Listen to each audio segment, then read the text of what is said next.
हे बघा, महाराष्ट्रातलं एक असं कॉलेज की ज्याचा कट ऑफ दरवर्षी कमी जातो. आता समजा आपण राऊंड वनचा विचार जर केला तर एस टी कॅटेगरीसाठी म्हणजे हे थोडक्यात प्रायव्हेट कॉलेज आहे, पण याच्या सगळ्या ज्या गोष्टी बाकीच्या फी स्ट्रक्चर असेल, अजून म्हणजे काही चांगल्या गोष्टी काही आपल्यासाठी थोड्या वेगळ्या पद्धतीने त्या ज्या पुढं होऊ शकतात, तर त्या सगळ्या गोष्टींची चर्चा आपण करतोय. बघा, आता समजा एस टीसाठी या ठिकाणी तुम्हाला किती स्कोर दिसतोय, तर 315 पहिल्या राऊंडचा. एस टी साठी 412 सोबत या ऑल इंडिया रँकवर सुद्धा तुम्ही फोकस करा. ठीक आहे. आता जर समजा यालाच आपण अजून जर स्क्रोल करत घेतलं तर विजेचा पहिल्याच राऊंडचा कट ऑफ आहे 451, एन टी बीचा आहे 433, एन टी सीचा आहे 463, एन टी डी 472. जर आपण असं स्क्रोल करत घेतलं तर ओपनचा जो कट ऑफ आहे तर तो निघतोय 467 आणि तो सुद्धा पहिल्याच राऊंडला. ईडब्ल्यू एचच्या सीट या कॉलेजला नसतात, तर त्यामुळे इथं नो आलेलं आहे. आता जर समजा आपण सेकंड राऊंडचा जर का विचार केला याच कॉलेजचा, तर सेकंड राऊंडमध्ये एस टीची जी ऍडमिशन 315 झालेली होती तर ती आली 311 वर, म्हणजे 4 मार्क कट ऑफ खाली आला. एस सी साठी हे तुम्हाला फरक दिसतोय लगेच 6 मार्काचा. म्हणजे हे असं जर आपण करत घेतलं समजा, तर याचे कट ऑफ सगळे आपण जर पाहिले सगळ्या राऊंडचे अप टू राऊंड 4 पर्यंत, तर आता हे कॉलेज आहे वेदांता पालघर नावाचं आणि हे सगळे कॅटेगरीनुसार याचे कट ऑफ आहे. तर यात तुम्हाला लगेच फरक दिसून जाईल की पहिल्या राऊंडला जो विद्यार्थी 315 वर लागला त्या कॅटेगरीचा विद्यार्थी आला 293 मार्कावर. एस सीचा कट ऑफ 412, तर इकडं आहे 390. एमबीबीएसचं कॉलेज आहे, बीएमएस बीडीएस या ठिकाणी नाहीये, एमबीबीएस आहे. आता यानंतर 451 तर 420 हे कट ऑफ जे आहे तर हे सगळे कुठेतरी 450, 450, 400 पर्यंत आलेले दिसतात. हे सगळं स्क्रीनवर दिसतं.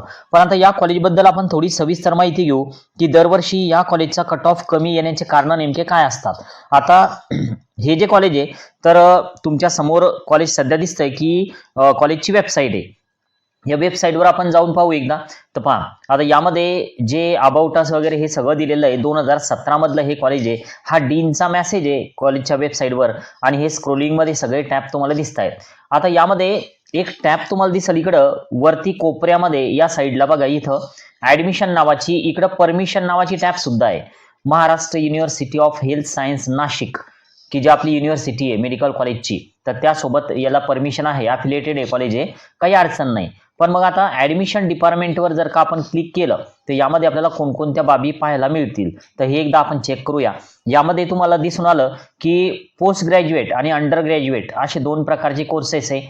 यावर आपण अंडर ग्रॅज्युएटवर क्लिक करू तर यामध्ये वेगवेगळ्या वर्ष आली. यात आपण हे मागच्या वर्षीचं वर्ष सिलेक्ट करू तर यात 2 कोर्सेस आले. एक आहे यूजी एमबीबीएस आणि दुसरं आहे बीपीटीएच. आपण यूजी एमबीबीएस वर क्लिक करू तर इथं ऍडमिशन नोटीस पण आली आणि सोबत फीची नोटीस पण आली. तर आपल्यासाठी ही थोडी महत्वाची आहे. आपण याची फी स्ट्रक्चर जे आहे तर हे डाउनलोड करून घेऊया आणि नंतर मग फी स्ट्रक्चर सगळं व्यवस्थित पाहू. तर ही कॉलेजची वेबसाईट तुमच्या लक्षात आली. आता आपण या कॉलेजच्या परमिशनचा विचार करू की परमिशन मध्ये नेमकं काय आहे. तर ही टॅब तुम्हाला दिसते इथं परमिशनची. बघा, ही परमिशनची टॅब आहे, स्क्रीनवर तुम्हाला आली. या परमिशनच्या टॅबवर जर का क्लिक केलं तर वेगवेगळ्या ज्या परमिशन कॉलेजला घेणं आवश्यक असतं तर हे सगळं आपल्याला दिलेलं दिसतं. गव्हर्नमेंट ऑफ महाराष्ट्राची सुद्धा परमिशन आहे, युनिव्हर्सिटीची परमिशन आहे, एमसीआय, एनएमसी या सगळ्या परमिशन आहे. फी रेग्युलेटिंग ऑथॉरिटी जी आहे तर ते पण आपल्याला दिसतं. यावर जर आपण क्लिक केलं तर तुम्हाला हे अप्रुव्हल जे आहे फीचं हे सगळं पाहायला मिळेल. जी परमिशन आहे तर ती पण आपण या ठिकाणी पाहू शकतो की अंडर ग्रॅज्युएट, पोस्ट ग्रॅज्युएट दोन्ही परमिशन आहे. तर या सगळ्या मी डाउनलोड करून ठेवलेल्या आहे. आपण काय करू तर सुरुवातीला याच्या ज्या परमिशन आहे, परमिशन स्टेटस जे आहे तर ते एकदा ओपन करू आपण. आता हे मी ओपन करतोय. तुम्हाला जर जिजाऊ अकॅडमी काउन्सिलिंग जॉईन करायची असेल तर लवकरात लवकर जॉईन व्हा, कारण आमचे मेंबर्स सध्या हळूहळू फुल होऊन राहिले आणि एकदा जर का मेंबर्स पूर्ण झाले की नंतर आम्ही सगळं क्लोज करून टाकतो. आता बघा, ही जी परमिशन आहे सुरुवातीला कॉलेज स्थापनेची तर ही 2017-18 मधली आहे. दरवर्षी हे लोक परमिशन घेतात, काही अडचण नाही. पण आता ही अधिकृत परमिशन आहे, कॉलेजमध्ये काहीच प्रॉब्लेम नाही. आता यात एक जे मुद्दे दिलेले आहे, आता अटी आणि शर्ती आहेत पहा काही, म्हणजे कॉलेजचा कट ऑफ कमी येण्याचे कारण काय आहे तर हे यामध्ये आपल्याला थोडं समजून घ्यायचं आहे. तुम्ही जर नवीन असाल जिजाऊ अकॅडमीला तर नक्की एकदा सबस्क्राईब करा, म्हणजे पुढचे येणारे व्हिडिओज नक्कीच तुमच्यापर्यंत पोहोचतील. आता यात प्रवेश प्रक्रियेच्या खाली शिक्षण शुल्क जे आहे, शुल्क संरचना ही दिलेली आहे. तर याला आपण थोडं व्यवस्थित वाचू. बघा काय दिलेलं आहे, सदर वैद्यकीय महाविद्यालय नफा कमविण्याच्या उद्देशाने स्थापन असल्याने तेथे प्रवेश घेऊ इच्छिणाऱ्या हे पहा, हे वाक्य महत्वाचं आहे. तेथे प्रवेश घेऊ इच्छिणाऱ्या, हे थोडं महत्वाचं आहे. सर्व संवर्गातील म्हणजे ऑल कॅटेगरीचे स्टुडंट यामध्ये आले. विद्यार्थी प्रवेशांना अभिमत विद्यापीठांसाठी लागू असलेलं जे शिक्षण शुल्क आहे तर तेच लागू राहील. थोडक्यात काय, डीम्ड युनिव्हर्सिटीमध्ये ज्या रूल्स आणि रेग्युलेशन्स असतात फीजच्या बाबतीत तर ते या कॉलेजला लागू असणार आहे. म्हणजे थोडक्यात फीजमध्ये कुठलाही बेनिफिट आपल्याला मिळणार नाही. मग आता फीजमध्ये बेनिफिट नाही तर मग फीज किती लागू शकते तर हे पण महत्वाचं आहे. तर यासाठी आपण फीजचं PDF ओपन करू की जे मागच्या वर्षी होतं, फीजची नोटीस होती. तर बघा, स्टेट कोटामधून म्हणजे थोडक्यात आपण जे कट ऑफ पाहिले तर त्या कट ऑफमध्ये तुम्ही जर का बसले, त्या कट ऑफनुसार जर का तुम्ही गेले तर तुम्हाला कोणतीही कॅटेगरी असो 15,57,000 एवढी फी भरावी लागणार आहे एका वर्षाला. तर ही फीस तुम्हाला जाणार आहे 4.5 वर्ष. तुम्ही या ठिकाणी कॅल्क्युलेट करा, याला तुम्ही 4.5 वर्षांना मल्टिप्लाय करा, तुमचं हे टोटल फीजचं स्ट्रक्चर बनतं.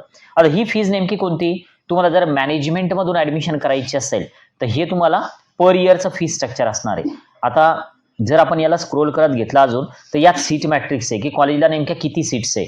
स्टेट कोटाच्या 128 सीट्स आहे आणि मॅनेजमेंटच्या 22 सीट्स आहे. टोटल इनटेक आहे 150चं. अजून काय, कॉलेजला हॉस्टेल मेस सुविधा उपलब्ध आहे. यामध्ये तुम्हाला दिसतं की तुम्ही जर का twin sharing, non air condition जर का घेतलं, विदाऊट AC जर का हॉस्टेलमध्ये जर का तुम्ही राहिले तर तुम्हाला या सगळ्या सुविधा तिकडे मिळतील की ज्या तुम्हाला इकडे साईडला दिसत आहेत. सेपरेट बेड हे सगळं दिसून राहिलं. 1,60,000 रुपये पर इयर एवढं तुमचं फीस स्ट्रक्चर हॉस्टेल मेसमध्ये जाणार आहे. आणि जर समजा विथ AC वगैरे जर का केलं तर हे तुमच्या स्क्रीनवर तुम्हाला दिसतं. आणि सोबतच काही डिपॉझिट आहे की जे कोर्स कंप्लीट झाल्याच्या नंतर रिफंड मिळतात की ज्यामध्ये 50,000 रुपये आपल्याला दिसतं. काय वाटतं या कॉलेजबद्दल, तुमचं मत काय, तुमचा स्कोर किती येतोय, नक्की एकदा कमेंट बॉक्समध्ये टाका. थांबूया. Okay, bye.